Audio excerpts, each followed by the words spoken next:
Olá pessoal, tudo bem? Mais uma meditação hoje. Eu vou fazer um pouquinho diferente. Hoje eu vou falar de Jonas, mas como o livro inteiro de Jonas ele é bem curtinho, eu vou fazer o vídeo em duas partes.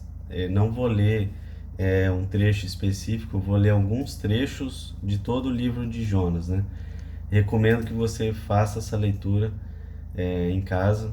É muito interessante, muito aprendizado.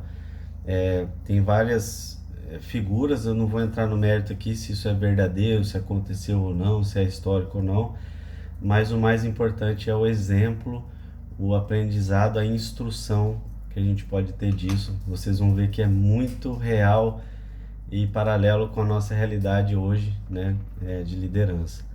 Então vamos lá. Vou ler só um trechozinho rápido no início. A palavra do Senhor foi dirigida a Jonas, filho de Amati: levanta-te, vai a Nínive, a grande cidade, e anuncia contra ela que a sua maldade chegou até mim, né? E qual foi a resposta de Jonas? E Jonas levantou-se para fugir para Tarsis, para longe da face do Senhor, né? Então Jonas fez exatamente o contrário. Ele se levantou, né? Mas ele foi em lado oposto, né? Tarsis era uma cidade considerada fim do mundo, digamos assim, né? Então, longe. E de fato fugir, né? E o que Jonas mostrou? Ele mostrou-se um líder relutante, aquele líder teimoso, né? Alguns podem dizer até chato, um cara difícil de lidar. E, pessoal, essa reflexão ela é muito atual, né? Ela é muito importante para um líder numa empresa. Então, o que aconteceu com Jonas? Ele se colocou para baixo, né? Ao fugir da sua responsabilidade, do seu compromisso, ele pode estar mostrando algumas falhas de caráter, né? Ele pode estar mostrando também falta de propósito e motivação, porque ele não está entendendo talvez o que Deus pediu e não concordando também, ou seja, não alinhado, né? Pode haver um preconceito, então ao Deus pedir a Jonas ir para essa cidade, e ele já conhecendo a maldade, né, e os pecados dessas pessoas dessa cidade, ele não concorda, ele não quer a salvação dessas pessoas, né? E isso quer dizer o quê? Um certo preconceito, né? Uma dificuldade, talvez um egoísmo de Jonas aqui, de olhar só para si e não ter a misericórdia com os liderados, com os seguidores, ou com as outras pessoas, ou com o próximo, né? E aí ele foi se colocando para baixo, pessoal. E Jonas saiu, foi para o porto, ou seja, uma região mais baixa. Ele entrou no navio, foi para o porão, uma região mais baixa. Ao chegar no mar, eles encontraram uma tempestade terrível que estava quase afundando o navio, segundo o relato aqui. As pessoas, os marinheiros do navio sofrendo com aquilo, né?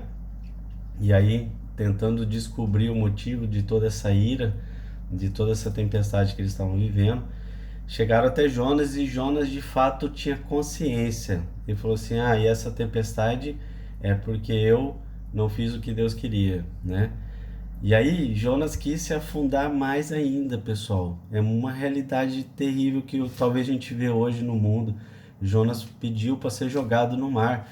Me jogue no mar que o mar vai se acalmar e vocês vão ser salvos. Olha isso, gente. Então, se já estava ruim, ele se colocou ainda numa situação pior. E os marinheiros ali, né, não querendo fazer isso, mas não vendo alternativa, jogaram Jonas no mar. E aí ele foi mais fundo ainda. Um peixe grande o pegou e ficou no interior ali, no estômago, sei lá onde. Dentro, mais fundo do que isso, pessoal, não era possível, não tinha jeito, né? Ou seja, qual a consequência? Ele chegou no fundo do poço, ele chegou de não ter mais alternativas, ele chegou naquela situação de que, caraca, não tem mais opções, né? E aí a única opção que resta é a reflexão, é o parar forçadamente, no caso dele, parar e escutar Deus, talvez orar, né? Que foi o que ele fez, né? Aqui na Bíblia fala que ele, naquele momento ali, ele orou e louvou a Deus, né? Então tem um hinozinho aqui bonito que Jonas fez, de ação de graça, de louvor a Deus. Mas eu queria trazer essa reflexão das consequências, pessoal. Quantas vezes hoje as pessoas buscam até às vezes se matar ou mostrar que não precisa dela, chegar no fundo do poço, numa situação de vitimização, né?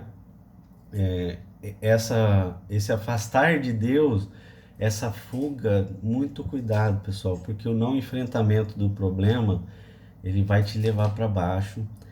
E Deus vai, de alguma forma, né, a pedagogia de Deus, como mostra aqui em Jonas, permitir que você passe sofrimentos, né? Talvez dores, vergonhas, humilhações. E para que isso? Para que você veja que não há mais alternativas a não ser Deus para você procurar, né? Ou seja, você chegou no fundo do poço e talvez até um outro aliado que é o medo, né? E aí você não se vendo mais com alternativas, você só vê um caminho que é obedecer e ouvir a Deus, né? Isso aconteceu com Jonas. Uma outra consequência importante de não fazer o que deve fazer, né? De fugir das suas responsabilidades, prejudicar outras pessoas. Então Jonas se colocou naquele navio de uma forma bem egoísta e aí ele acabou com a tempestade e com a ira de Deus se prejudicando e prejudicando todas as pessoas ao redor dele naquele navio, desesperadas, né? Com medo da morte.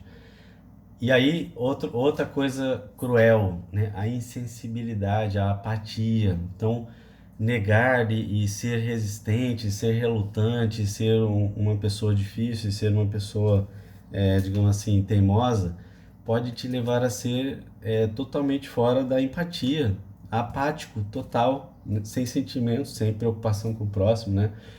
E isso te faz o quê? Perder a integridade e a confiança das pessoas. Algo que é fundamental para o líder, né?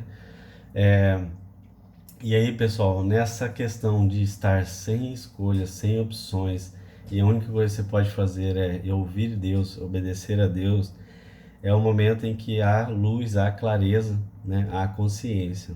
Mas você não precisa passar por tudo isso para ter consciência. Pode ter agora, olhando para o seu comportamento, para as suas atitudes e buscando de fato essa consciência, né? Então, dois pontos importantes aqui para não cair nessa mesma situação do Jonas, né? Assumir a responsabilidade dos seus compromissos. Isso é muito importante, pessoal. Então, um exemplo bem simples assim, né? Caiu um bebê, um recém-nascido na sua porta da sua casa. Você pode falar assim, isso não é culpa minha, eu não tenho nada a ver com isso. Meu amigo, é sua responsabilidade, aquilo ali está na sua porta.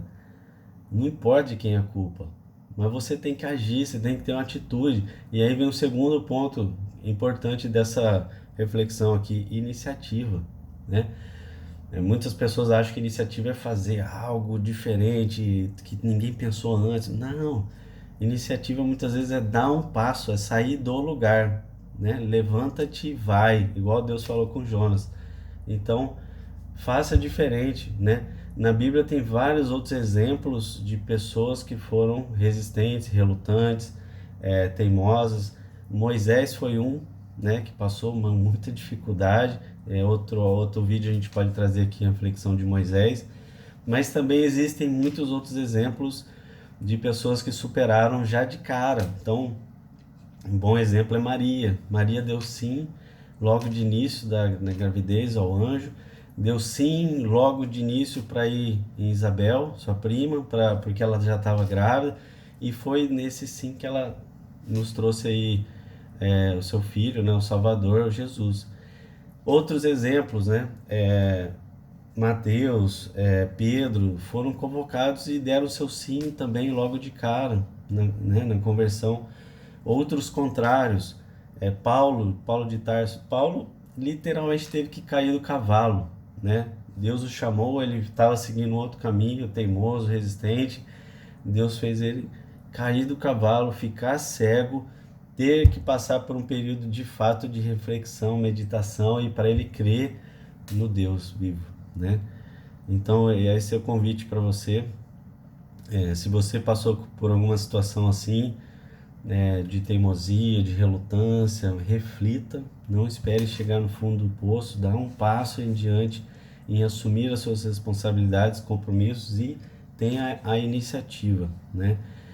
Para encerrar, pessoal, tem um salmo muito bonito, que é o Salmo 51, que fala sobre o arrependimento, né? É uma cura interior enorme, recomendo muito que você ore esse salmo.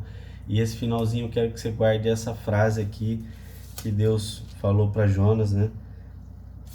Logo que ele se converteu e que ele orou, louvou a Deus, o peixe cuspiu ele na praia, e aí Deus falou para ele de novo, né?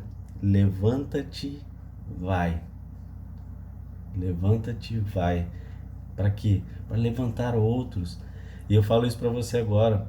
Levanta-te, vai. Deus está te falando, levanta-te, vai. Talvez o seu levantar seja para levantar muitos outros, né? Igual aqui, pode ser um levantar de outra pessoa, de uma família, de uma geração, ou pode ser de uma nação inteira, como está escrito aqui nesse livro. Eu não sei quais são os desígnios, as promessas e o que Deus tem para você, ou o time que você trabalha, a equipe, ou amigo, ou família, mas vai, levanta-te, vai, você vai levantar outros também.